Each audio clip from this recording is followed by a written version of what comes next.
Hier soir, Loana Petrucciani, icône de la télé-réalité française, nous a quittés, laissant derrière elle un grand vide, une zone d'ombre et également beaucoup de questions. Des personnes lui ont rendu hommage, mais également des gens se sont appropriés cette affaire. On va voir tout cela ensemble aujourd'hui, donc si vous êtes intéressés, continuez à regarder. Salut tout le monde, c'est Chris.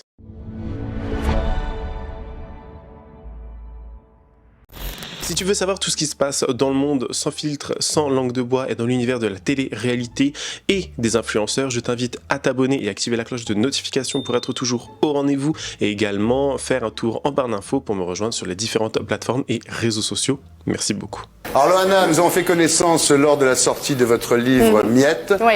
dans une interview, lors d'une émission de télévision qui s'appelle Ça s'en va et ça revient. Ouais. Reprochez ma gentillesse avec vous. J'ai vu dans les C'est fou quand même. Oui, c'est fou. Il y a un peu plus d'un an maintenant, le 20 mars 2025, je vous avais sorti cette vidéo concernant la vie de Loana, son parcours, pourquoi elle avait fait polémique, pourquoi c'était une icône de la télé-réalité française. Rappelez-vous, en 2001, elle a été la grande gagnante de la toute première télé-réalité française Loft Story, qui avait fait beaucoup parler, qui avait fait beaucoup débat. Il y avait même eu une série dernièrement qui s'appelle Culte, qui reprenait tous ces codes et qui nous racontait l'histoire, la création de Loft Story. Loana a vraiment beaucoup chamboulé.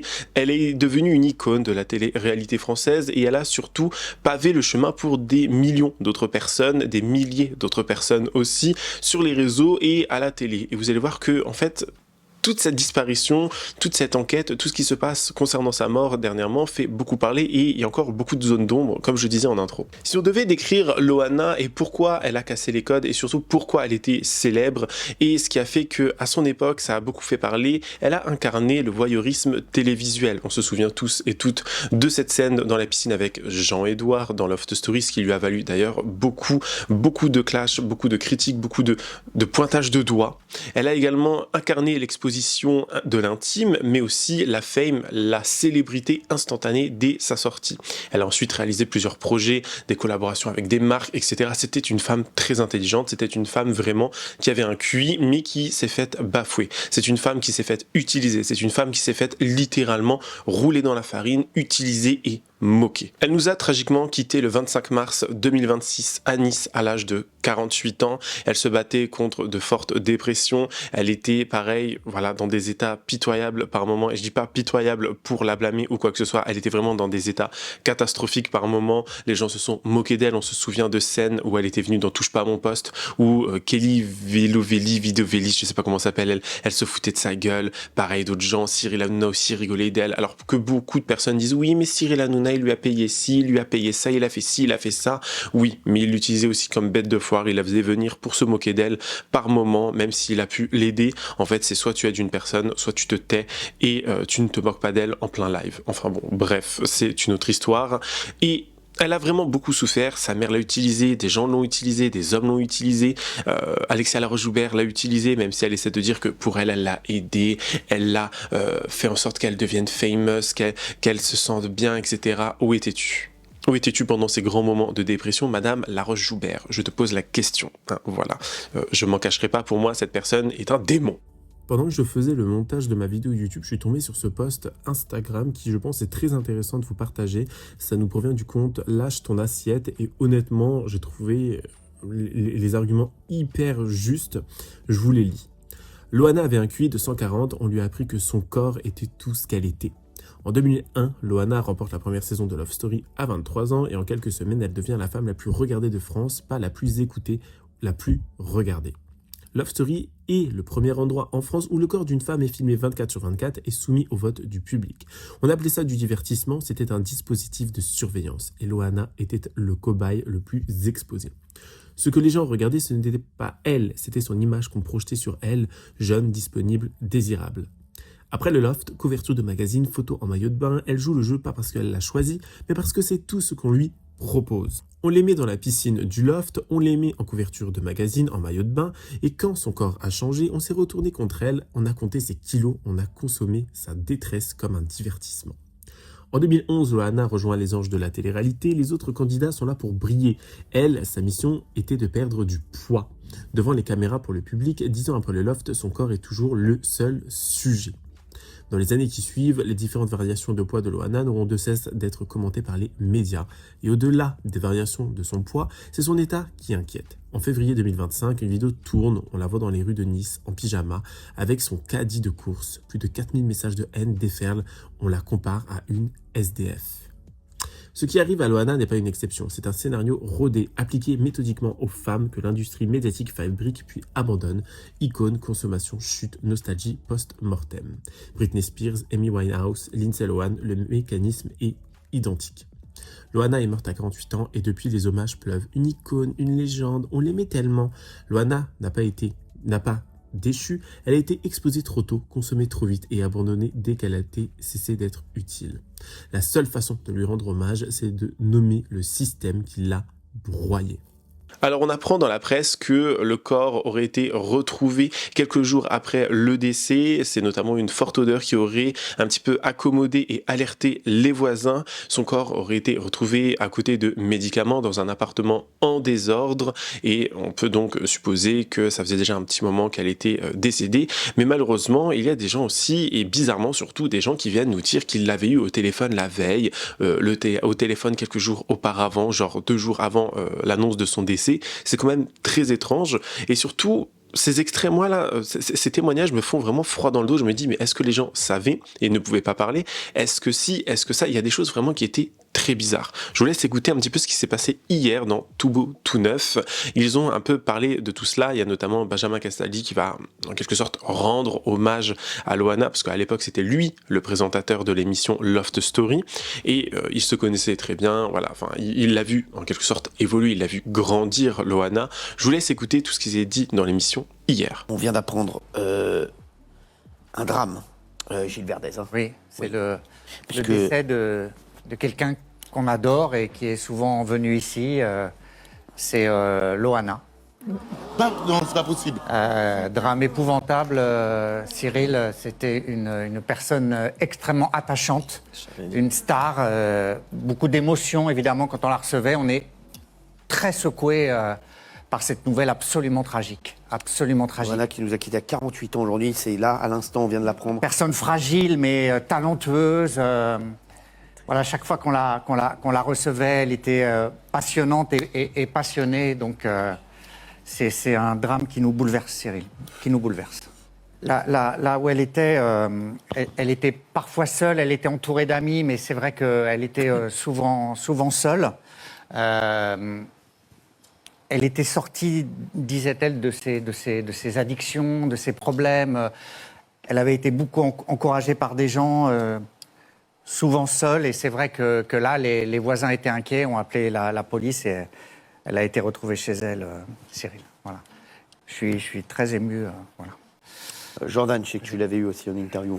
Oui, je l'avais eu il n'y a pas très longtemps encore en interview. Et c'est vrai que elle était beaucoup dans le passé, Loana. Malheureusement, elle ne parlait que du passé, en fait. Et j'ai une phrase qui m'avait beaucoup touché lors de l'interview. Elle m'avait dit si un jour je pars, j'aimerais juste qu'on se souvienne d'une photo. La photo, pour moi, qui me ressemble le plus et qui m'a rendu le plus heureuse, c'est cette photo où elle fait salut et où elle est dans une grande voiture. C'est sur les Champs-Élysées et il y a la foule. Et elle fait au revoir, elle a gagné. Elle m'a dit, elle m'avait dit au moment de cette interview, j'aimerais qu'on ne retienne que ça de moi, parce qu'en fait, moi, je ne pense qu'à cette photo tout le temps. En fait, c'est terriblement traumatisant. Ouais. J'avais la chance de travailler pour cette belle maison qui est M6, et donc on a vu nos lofters arriver. On ne savait pas le phénomène que c'était. Tout d'un coup, le premier qui est sorti à Cannes, il a éclipsé toutes les stars. Loana est allée jusqu'au bout, elle a gagné. Elle était une petite jeune femme fragile, un petit oiseau sur la branche quand elle est rentrée dans ce loft. Elle ne savait pas que lorsqu'elle rentrerait, les Champs-Élysées étaient bloqués, comme on a pu le faire pour la Coupe du Monde de football. Il faut se rendre compte, tout d'un coup, vous n'êtes qu'une anonyme et vous êtes une star internationale. Elle a eu un coup de pression et elle n'était que un petit oiseau sur une branche. Aujourd'hui, moi, c'est un peu couillon, mais c'est comme si je tirais un trait sur 25 ans de ma vie. On est tous très peinés par ce qu'on vient d'apprendre, et je sais que toi, tu es très touché, mon Binge. Bah oui, parce que c'est 25 ans de ma vie, puis évidemment, on pleure toujours en fait, de façon très égoïste sur soi-même et pas sur le malheur des autres. Nous sommes tous responsables un peu. Pourquoi tu dis ça? Parce que c'est vrai que c'est ce que j'ai vu ton message qui est magnifique. Mais c'est ce que je ressens, c'est que voilà, ça a été une aventure incroyable. Moi, j'ai réussi ma carrière parce que j'ai fait cette émission et il y avait cette femme incroyable et on est passé au-delà de la.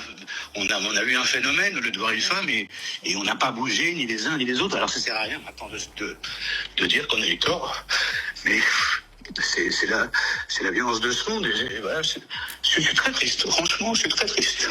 C'est une page qui se tourne. C'est des souvenirs. C'est des appels au secours qu'on n'a pas entendus. Voilà. Et encore, grâce à l'époque assez vite, on a pu célébrer les 20 ans du Loft ensemble. C'est vrai.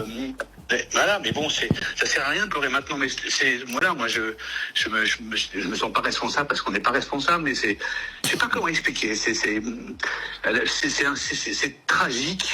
C'est tragique, c'est terrible et voilà. Donc oui. Mon chéri, tu t'entendais bien avec elle, t'as des souvenirs de fou avec elle ou pas? Non, mais parce que encore une fois, moi, j'avais pas de relation plus que ça avec elle. On avait un groupe WhatsApp avec tous les anciens lofters, avec Delphine, avec Stevie, etc. Vous savez, il y a des gens, vous savez très bien, Cyril, tu sais très bien, il y a des gens qu'on voit pas pendant 10 ans et quand on les a au téléphone et quand on se serre dans ses bras, et ben c'est comme si on les avait quittés la veille. Ça fait partie de ces souvenirs-là. Ça restera, voilà, c'est des souvenirs qui sont indélébiles, qui sont indestructibles. C'est ce métier, Cyril, on le sait très bien. C'est un métier qui est comme ça, mais elle l'a très bien dit, Valérie. C'est sans comparaison aucune, mais c'est vrai que c'est comme Marilyn, c'est des gens qu'on a vu lentement, mais sûrement sombrer, et on s'est un temps réjoui, on s'est moqué un temps d'elle parce elle s'était dégradée, que ça fait rire parce que non, l'être humain est comme ça, et que voilà, et puis sauf que quand la vie te rappelle, et ça, c'est pour citer qu'un auteur qui est. Alors, je sais pas si c'est l'endroit, mais Camus disait notre angoisse de mourir réside dans notre jalousie de vivre. C'est exactement ça, on prend dans la gueule et on le prend dans notre gueule à nous, en fait. Et c'est bien fait pour nous, en fait. C'est ça l'histoire. C'est bien fait pour notre gueule. Alors je sais pas si tous ceux qui l'ont connu, tous ceux qui en ont profité auront le même sentiment que moi. Mais j'ai un sentiment, j'ai ce sentiment-là, voilà. C'est terrible, je vous le dis, c'est vraiment terrible. Moi, je dois tout à cette émission et je dois tout à ces jeunes mecs qui ont fait cette émission sans savoir ce qu'ils allaient faire. Et c'est ça qui est beau, c'est que on a tous vécu un truc de dingue et qu'aujourd'hui, moi, c'est un peu couillon, mais c'est comme si je tirais un trait sur 25 ans de ma vie. Ça fait bizarre, quoi, voilà. Ça fait bizarre. Ça fait très bizarre. Avant de parler des hommages qui lui ont été rendus, j'ai envie de parler de quelques personnes qui ont, en quelque sorte, utilisé la fame de Loana, sa notoriété, sa célébrité, pour eux-mêmes se mettre sur le devant de la scène. Je pense notamment à son ami Jérémy Bellet. Bellette, je ne sais pas comment on prononce son vieux nom à celui-là, qui serait prêt à vendre père et mère pour avoir un semblant de notoriété sur les réseaux ou dans la télé, dans la presse ou que sais-je, qui a essayé de lui rendre hommage à sa manière. Donc il a posté hier forcément des photos où il nous écrit les mots suivants. Donc déjà il va venir nous taguer Loana, et donc il tague son compte où il dit Loana est décédée. Bref, je pleure. Depuis 3 semaines, son entourage et moi n'avions pas de nouvelles. Au fond de moi, je savais que se tramait un drame, je pleure. Il a ensuite mis des stories où il écrit les choses suivantes: envie de mourir avec toi dans tes bras, je t'aime à l'infini. Loana est décédée, mon amour impossible. Ou encore, elle m'avait fait une déclaration d'amour le 5 décembre 2025. Ou encore, tu me laisses dans une infinie tristesse. Et après, il partage notamment une conversation qu'il aurait eue avec un Errol Prayer, donc le mec qui se prend pour Elvis Presley, là. Il avait dit « J'avais prévenu ». Et les messages suivants disent « Petit coucou, j'ai essayé de nouveau de téléphoner à Lolo, directement sur sa messagerie, je croise les doigts pour que tout aille bien. J'ai aucune nouvelle. C'est pas normal. Bah je sais pas, elle a coupé tout contact. Oui, je pense. Je verrai. Si j'arrive à avoir des nouvelles, je te tiens au courant. » Et il répond « Oui, le premier qui a des nouvelles contacte l'autre. Oui, j'ai envie de mourir de tristesse. » Et après, il nous partage du coup l'article de Public où il y a écrit « Exclu Public, Loana, l'un de ses meilleurs amis, espère que sa fille Mindy sera là à l'enterrement. » Sauf que ce mec, résidu de capote usagé qu'il est, a également posté les choses suivantes en story qu'il a très rapidement supprimé parce qu'il s'est peut-être rendu compte à quel point il était juste à gerber. Il va venir notamment taguer BFM TV, Public, 20 minutes France, et c'est l'article du coup de Public que je vous ai lu juste avant, donc je vous ai lu le titre juste avant, et le mec il nous écrit « J'aurais préféré faire la une pour autre chose ». Voilà. Toutes ces personnes qui l'ont entourée, qui ont sucé le sang, sucé la fame, la célébrité qu'elle avait, tout simplement parce que ce sont des personnes qui n'intéressent personne. Voilà, ce sont des individus, comme je l'ai dit, qui voudraient vendre père et mère pour avoir un semblant de notoriété ou même 15 minutes de gloire. Ce mec, pour moi, est la représentation même des déchets de la société. Voilà, je vous le dis honnêtement. Et ce mec, en plus de cela, pour ceux qui ne le savaient pas, c'est celui qui avait baisé, ou je sais pas ce qu'il faisait avec Pierre Palmade, ou je sais pas trop quoi, ce mec. Bref, il a bouffé à tous les râteliers, il a essayé de faire tout ce qu'il pouvait pour littéralement devenir famous. Bref, un résidu, voilà, de capote usagée. On va maintenant passer aux hommages qui me semblent être le plus intéressant et le plus important ici. On va commencer notamment avec Kim Glow qui nous parle de sa tristesse et à quel point elle est choquée de ce qui s'est passé. Regardez. J'arrive pas à réaliser que Loana, elle est décédée, ça me brise le cœur. C'était une personne d'une pureté, d'une gentillesse. Je suis tellement triste. Je sais qu'elle est au paradis, c'était une âme pure. J'ai eu la chance de partager un merveilleux tournage avec elle à Miami. On a dormi ensemble pendant je crois que c'était 10 jours, comme deux gamines en colonie. Elle était dans ma chambre. Je l'oublierai jamais, je vous jure, c'était tellement une personne gentille, ça fait trop bizarre. Ça restera la pionnière de la télé-réalité, indétrônable, la reine. Sans elle, tout ce qu'il y a eu derrière n'aurait pas pu exister. Et c'est triste de voir tout ce qu'elle a traversé. J'espère qu'elle est libérée, apaisée, et que je suis sûre que Dieu l'a apaisé toutes ses souffrances. C'est tellement triste. Franchement, c'est dur de se dire que des bonnes personnes comme ça quittent ce monde trop tôt et des pourritures, ils restent sur Terre. Enfin bon, c'est pas le sujet, mais je suis vraiment... J'arrive pas à réaliser, qu'elle repose en paix. D'ailleurs, si vous avez les vidéos de son arrivée dans les Anges Neufs, je les retrouve plus. Je voudrais trop les revoir. Revoir le moment où, je vous jure, le moment où je la rencontre pour la première fois dans les Anges Neufs à Miami. Ce moment où je la vois, je l'oublierai jamais. J'étais une gamine émerveillée. Et vraiment, j'ai pas surjoué. J'étais vraiment trop contente de l'avoir en vrai. Si vous pouvez, franchement, me retrouver ces vidéos, ce serait vraiment trop gentil. Voilà, qu'elle repose en paix. Les filles, vous me dites oui, Loana, elle est morte, mais je sais, c'est horrible. Moi, je l'avais rencontrée dans les Anges Neufs, elle était venue comme invitée guest, elle était tellement gentille, je me rappelle. Mais déjà, elle me disait qu'elle prenait des médicaments, des antidépresseurs. Elle était vraiment nature peinture. Elle disait ce qu'elle pensait, elle montrait ce qu'elle était. Enfin, vraiment, c'était un amour, cette femme, je me rappelle. Horrible. Horrible, sa vie. C'était un feu d'allumette. Elle a été mise sous les projecteurs très jeune. Elle a été blessée devant tout le monde. Pff. Voilà. Et après, elle s'est tellement mal entourée. Et même les gens qui voulaient l'aider, je crois qu'elle n'arrivait plus. Elle avait tellement des schémas toxiques. Elle était tellement sous antidépresseurs que je crois qu'elle n'a pas tenu le choc. Elle était trop sensible. Le choc de la télé, ça, c'est quelque chose... Il faut avoir les reins solides.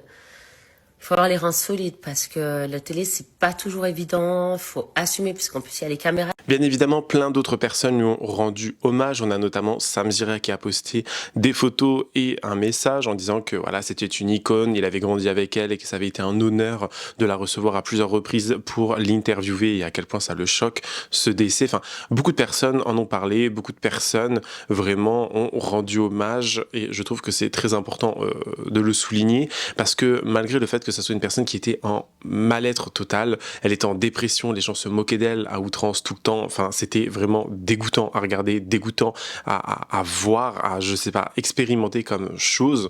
J'ose même pas imaginer la tristesse profonde dans laquelle elle était. Alors, beaucoup de gens aussi ont dit sur les réseaux sociaux, oui, elle est dans un meilleur endroit maintenant, elle peut se reposer enfin, elle est comme ci, elle est comme ça, elle souffrait beaucoup trop. Je peux pas dire honnêtement que voilà, c'est la meilleure solution, c'était la meilleure chose à faire, c'est clairement pas ça. Mais oui, elle était en souffrance, beaucoup de gens ont essayé de l'aider, beaucoup de gens ont échoué, beaucoup de gens ont essayé de l'aider pour faire croire qu'ils étaient son ami et ont essayé de faire croire qu'ils étaient là pour elle, alors que c'était totalement faux, hein, bien évidemment. Je sais pas, il y a des choses qui sont encore une fois très, très étranges et très bizarres parce que l'enquête est toujours en cours. encore une fois, l'une de ses amies contacte qui dit oui, je l'ai eu au téléphone, alors que l'on sait que ça fait plusieurs jours, malheureusement, qu'elle était décédée. Ça aussi, c'est très étrange. Et je me pose la question de pourquoi ? Pourquoi mentir ? Pourquoi dire tu l'as eu au téléphone alors que c'était faux ? Qu'est-ce qui s'est passé ? Comment réagit sa famille ? Comment réagit sa fille Mindy, etc. Avec qui, je crois, elle n'avait plus de contact non plus. Donc c'est quand même... Il y a des zones d'ombre. Dans cette histoire, il y a des très grosses zones d'ombre et j'espère qu'on aura les réponses très rapidement et très prochainement. En tout cas, je ne sais pas quoi vous dire de plus à part. Ça a choqué beaucoup de monde quand cette terrible annonce a été faite. Beaucoup de gens ont été sur le cul, ont été choqués. Nous verrons bien maintenant par la suite ce qui va se passer, ce qui va être révélé, ce qui va être dit. Peut-être il va y avoir une lettre qui va être restée, qui va avoir été écrite parce que beaucoup pensent à un S, qu'elle se serait elle-même ôté la vie de par cette souffrance qu'elle avait. Elle n'avait que 48 ans, c'est encore jeune, hein. C'est encore une personne qui avait beaucoup de choses à faire, beaucoup de choses à construire, mais malheureusement, je pense que la vie l'a eu et que surtout les réseaux sociaux, la célébrité, la télé-réalité l'a eu et les gens n'ont pas forcément été là au départ pour réellement l'aider et la soutenir dans ses projets, la soutenir dans sa vie et la soutenir dans le mal-être qu'elle pouvait avoir. Alors oui, chacun et pour sa poire, j'ai envie de dire, chacun est là pour lui-même et avance seul, mais il est important aussi de s'entraider, important de faire la part des choses, des fois de... Je sais pas, hein. Bref, je vais pas faire de la philosophie de comptoir ici, mais vous comprenez. Dans tous les cas, c'est vraiment choquant et vraiment, même moi qui n'ai pas connu Loft Story, parce que j'étais encore beaucoup trop jeune, je me dis franchement, ça va laisser un grand vide et ça va marquer à jamais la télé-réalité française. Je viens d'apprendre que Loana était décédée. Elle a été retrouvée chez elle à 48 ans, la pauvre, inanimée. Oh, je m'attendais pas à ça, franchement. C'est d'une tristesse, en fait. Elle se dégradait tellement. Et puis, le problème, c'est que personne l'a aidée. Enfin, j'ai envie de dire, il y a aussi des gens qui, malheureusement, tu les aides et tout. S'ils refusent de l'aide, bah, c'est compliqué. Mais ça me choque énormément, quoi. C'est toute mon enfance, quand j'étais gosse, le Loft et tout. Putain, toutes ces stars, franchement, dans ce milieu horrible, là, qui... Je sais pas les mots, là, je viens d'apprendre la nouvelle, je vous jure, on m'attendait pas à ça, putain, c'est horrible. C'est compliqué, toutes ces stars qui, comme ça, au début de la télé-réalité, se sont retrouvées adulées, puis paf, après, descente aux enfers quand ça va un peu moins, mauvaise fréquentation, isolement, drogue, soirée, enfin... toutes mes condoléances et mon soutien à ses proches. Ça me fait, mais trop bizarre. Bah ouais, Loana rejoint la triste liste de tous ces gens qui ont mal vécu la notoriété, qui se sont perdus en fait dans ce monde, et qui est quand même un monde compliqué. Je vous jure que pour perdurer là-dedans tout ça et être équilibré, il faut s'accrocher, hein. Je pense que c'est quelqu'un qui était aussi très isolé. Bah ouais, malheureusement, ça s'est dégénéré d'année en année, mais c'est triste. Et je pense que là, ça va réouvrir un énorme débat sur la place de la télé-réalité dans nos sociétés, l'encadrement et le soutien psychologique des candidats après. Enfin, elle, ça fait très très longtemps évidemment, hein, mais avant elle, on a connu aussi FX. Beaucoup de candidats ont été castés dans des émissions sans même avoir eu d'entretien psychologique. Ont passé malgré tout certains entretiens psychologiques, mais n'auraient peut-être parfois pas dû parce que trop faibles, parce qu'à tendance... peut-être dépressive pour certains. Après, c'est compliqué, hein. On ne peut pas anticiper de comment les gens vont évoluer dans leur vie et réagir après une exposition, une médiatisation, voilà. Mais Loana, c'est dramatique. Dramatique, 48 ans, quoi. Elle est décédée à 48 ans. C'est horrible. J'ai failli interviewer Loana à plusieurs reprises. Je vous cache pas que ça a failli se faire. Je suis jamais allé au bout du truc parce que je trouve qu'elle n'était pas en état de parler, d'être consciente de ce qu'elle disait. C'est vrai que ses dernières apparitions, ses dernières interviews, c'était catastrophique. Ah ouais, les vues, le buzz, les interviews qui cartonnent, c'est une chose. Je me sentais pas en fait de donner la parole à quelqu'un qui se serait fait lyncher dans les commentaires parce que malheureusement à la fin elle n'arrivait plus du tout à articuler. Elle disait des choses complètement qui n'avaient aucun sens, quoi, ni queue ni tête. Et du coup, c'est vrai que j'ai jamais fait finalement d'interview avec elle. J'étais pas à l'aise avec la situation. C'est quelqu'un à qui je parlais par SMS de temps en temps. Je prenais des fois des nouvelles, j'essayais de la soutenir en off, j'en ai jamais parlé. Mais c'est vrai que j'ai toujours eu un petit peu de peine, quoi, et de tristesse. Et je me suis toujours dit, ça va mal finir. Et je pense qu'on se l'est tous dit. Et malgré tout, personne n'a rien fait. Et en même temps, que faire? Enfin, c'est très compliqué parce que il y a aussi des fois des gens qui veulent pas s'en sortir et t'as beau les aider et tout, ils y replongent, ils y retournent. Et c'est compliqué. Je vous jure, je m'attendais pas du tout à ça. Ouais, ça me fait vraiment un choc. Là, on n'a pas les causes pour l'instant de son décès et tout, mais je pense que, évidemment, c'est lié à une consommation, à mon avis, d'alcool ou de médicaments et tout. Enfin, c'était un peu ses addictions, enfin, pas que ça d'ailleurs, même des substances et tout. Ou alors, elle a fait peut-être, je sais pas, un arrêt cardiaque ou quoi. Enfin, je pense qu'on va en savoir plus prochainement. Mais elle a été retrouvée inanimée chez elle, donc ça veut dire qu'en fait, elle était seule. Oh là là, mais c'est tellement glauque. Tellement glauque, je vous jure. Horrible. Moi, punaise, j'étais au collège, quand elle était la grande star du loft et tout, et ça me fait rire, parce que là, ils vont tous lui rendre hommage, la soutenir, tous les gens du loft, alors qu'en fait, tout le monde l'a lâché, il n'y a plus personne qui prenait de ses nouvelles ou quoi. Bon, après, c'est compliqué, hein, comme on le dit, on peut pas accuser les gens, évidemment, quand quelqu'un ne veut pas s'en sortir non plus aussi, et que tu fais tout ce qui est possible et qu'elle refuse, parce que j'ai l'impression que c'était un peu le cas, quoi. Donc, bon, c'est pas évident, mais ça me fait vraiment, ah ouais, vraiment bizarre, je vous jure, hein. M'a foutu vraiment le cafard, cette histoire. Oh, mon Dieu. Alors moi, vous savez à quel point la mort, c'est ma phobie numéro 1. Alors d'y être confronté comme ça avec des gens un peu de ma génération, enfin, elle était bien plus âgée que moi, mais c'est quand j'étais gosse, quoi. J'avais regardé le loft et tout, enfin, et puis de voir tous ces gens qui s'en vont et tout, ça me rappelle que ouais, on va tous y passer, quoi. Oh non, putain, je sais pas hâte, hein. Ah, je vous jure, ça me perturbe. Ça me perturbe parce que ça me fait conscientiser que on l'oublie, mais ouais, la vie, elle fait son œuvre, alors bien plus tôt que prévu, évidemment, pour elle, mais t'es vite rattrapé par la réalité que t'as tendance à oublier.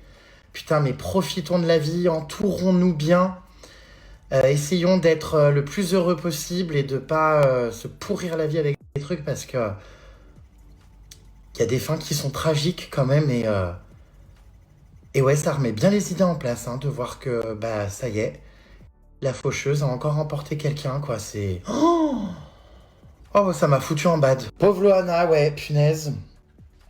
Et là, je pense que ouais, ça allait être en plus les 25 ans du loft dans pas longtemps, là. C'est horrible, quoi, parce que je pense qu'il va y avoir plein de reportages, plein de sujets. Enfin, ça va, à mon avis, déclencher encore un raz-de-marée, mais ça changera rien de toute façon. Il y a eu plein d'autres gens aussi de ce milieu qui sont décédés parce qu'ils ont mal géré l'après, et ça n'a rien changé, hein. Ça nous remet bien les idées en place et ça nous rappelle que franchement, la vie est courte. La vie peut basculer à tout moment, et que mais je vous jure, là en ce moment, je vois tout le monde partir. Oh, je me dis, mais putain, mais waouh.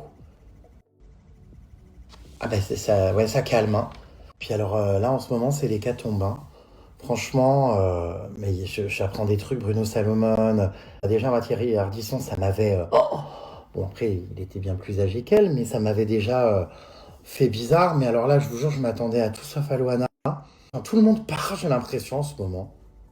C'est un truc de dingue. Bon, après, Brigitte Bardot, pareil, c'était pas le même âge, mais... En tout cas, c'est la fin de cette vidéo. J'espère qu'elle vous aura plu. J'espère que malgré le sujet, vous aurez appris des choses et que, pareil, vous pourrez me raconter des anecdotes concernant peut-être Loana, Loft Story, comment c'était, parce que certains étaient bien plus âgés que moi et s'en rappellent vraiment. Donc, n'hésitez pas à partager tout cela en commentaire, me donner votre avis le plus sincère. Courtoisie, respect et sincérité, comme d'habitude, sont de mise. Je compte sur vous. N'hésitez pas à vous abonner et activer la cloche de notification. Et sinon, moi, je vous fais plein de gros bisous. Je vous dis à la prochaine. Prenez soin de vous. Bye guys.